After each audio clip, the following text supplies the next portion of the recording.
Ça va jusqu'à maintenant? Là, tu connais toutes les notes sur la corde de Mi, toutes les notes sur la corde de La, toutes les notes sur la corde de Ré, toutes les notes sur la corde de Sol. Ben franchement, il y a bien du monde, dont moi pendant un an ou pendant un bout, que je savais même pas mes notes sur la corde de Si, puis Mi, à part entière, je savais juste par rapport à leur côté de la médaille, à leur penchant sur la corde de Ré et la corde de Sol. T'expliquer ce qui se passe. Là, tu as déjà deviné que pour trouver des octaves, il y a tout le temps comme une corde entre les deux puis deux frettes. T'sais. Fait que si tu prends deux sets de cordes, mettons Mi puis Ré, ou Sol, La puis Sol, il y a vraiment juste à se déplacer comme ça va trouver. Il y a un petit bémol, une petite crosse. Ok, ce qui se passe.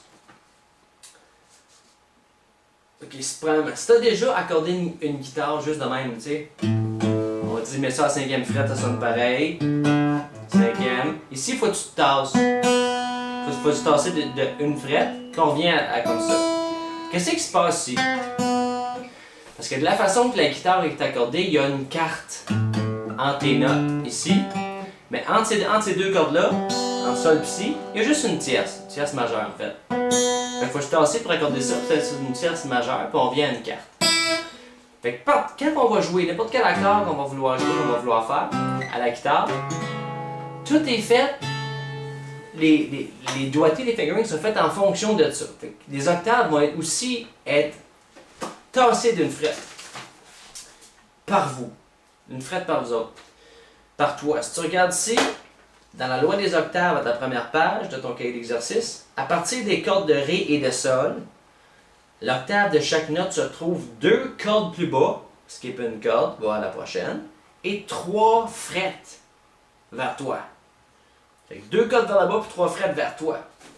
Fait que aujourd'hui, ce qu'il faudrait faire, pour bien faire, à la journée 5, là, il faut t'apprendre toutes les notes sur ta corde de Si. Mais là, ça rend facile. Si, on va commencer par ça, ça va être fait. Si, Do, hein, il est collé. Si, Do, Ré, un ton, Mi, un ton, Fa, Mi puis Fa, demi-ton, il est collé.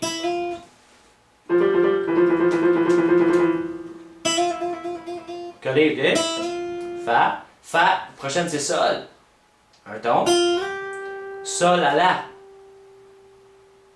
Un ton. La à Si. Un ton. Et Si à Do. Do à Ré. Ré à Mi. Mi à Fa. Ainsi de suite. On va faire un petit pause sur la loi d'octave. On va la valider à 2 places. Bon, c'est pas une traite. On se la valide à 3 places tout de suite. OK? On se la valide tout de suite avec la 12e frette. 12e frette, Si, oui. 12e frette, wow. Méchante coïncidence. OK? Comme ça. Je pensais que c'était la lune. J'ai une petite lumière du coin d'œil. Je pensais que c'était la lune qui flashait à travers les rideaux. OK. On se la valide comme ça, 12e frette. On se la valide aussi avec l'exception que tu viens d'apprendre. En bas ici, avec 3 frettes et 2 cordes. Fait que si on va 3 frettes par là, puis 2 frettes en montant, est-ce qu'on trouve un Si? On va aller voir.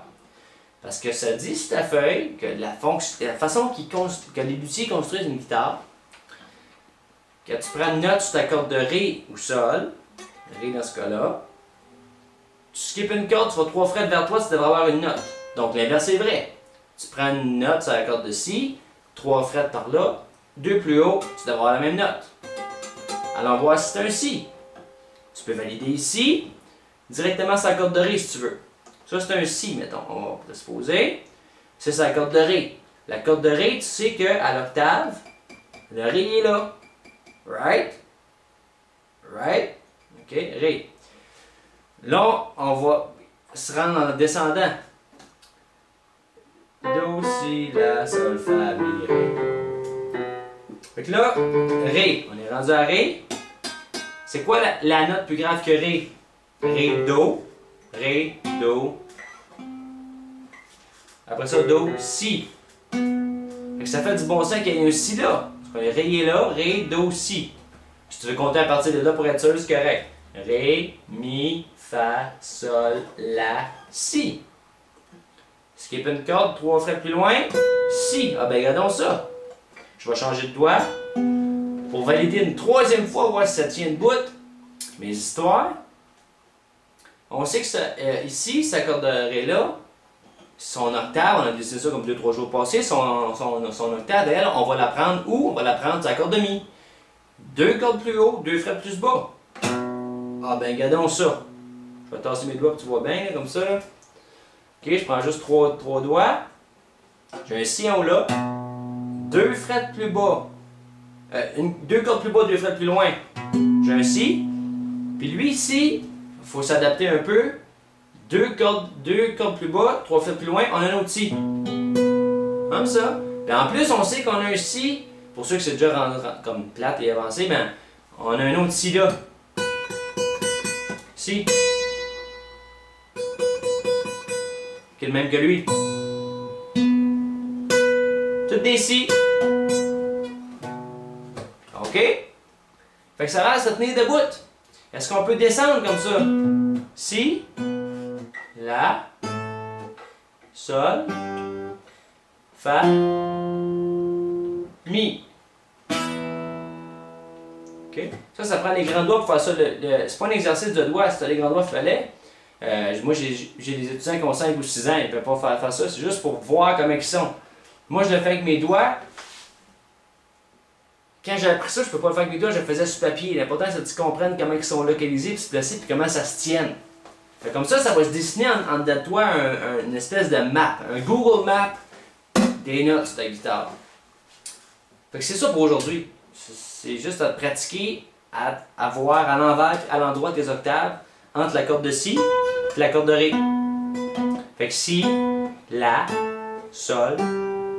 Puis tu peux associer en même temps. Disons que tu regardes le Sol que là, mettons, tu prends ton zoom de caméra de tes propres yeux, tu regardes là, tu focuses lui, mais tu te souviens aussi que l'octave de lui, tu peux le trouver là. Tu prends ton autre main comme ça. Mettons, tu prends à 2 doigts, tu prends une octave, l'autre qui est là. Juste pour être sûr que c'est bien rentré. Fais les notes en montant et en descendant sur ta corde de Si. Tu les écris comme il faut. Ici, à la journée 5, tu les écris comme il faut. Puis tu peux aussi remplir la colonne, puis faire des liens encore avec ça, entre la corde de Ré et la corde de Si. Si c'est devenu une espèce de puzzle ou un pâté chinois ou un mess là-dessus, tu peux juste prendre une autre feuille, puis faire des petites lignes avec des petits carrés, puis le dessiner toi-même, ou quelque chose de même. Et ce qui se passe aussi, c'est qu'avec ça, vu que c'est tous des carrés égaux, c'est pas comme une guitare, tu sais, ça va de plus en plus petit, de plus en plus grand. Quand tu as des carrés égaux, tu vois mieux les proportions. 2 par 2, 2 par 3, 2 par 2, comment ça se répartit. C'est plus évident pour les yeux de comprendre les patterns visuels quand ils sont tous la même grosseur. Comme un piano. C'est une belle façon d'enseigner l'harmonie, c'est visuel au bout. Tu l'as tout devant toi, tu n'as pas d'exception ou de frettes qui rapetissent au fur et à mesure que tu avances. C'est déjà tout pour aujourd'hui. As-tu des questions? Si tu serais là, tu pourrais me les poser live. Habituellement, une question c'est faut-tu que je joue ça vite? Non, non. Joue-les comme tu veux. Juste être sûr que tu dis la note avec ta bouche puis tu joues avec ton doigt. Si, Do, Ré, Mi, Fa, Sol, La, Si, Do. Ça, c'est extrêmement utile pour les bands aussi.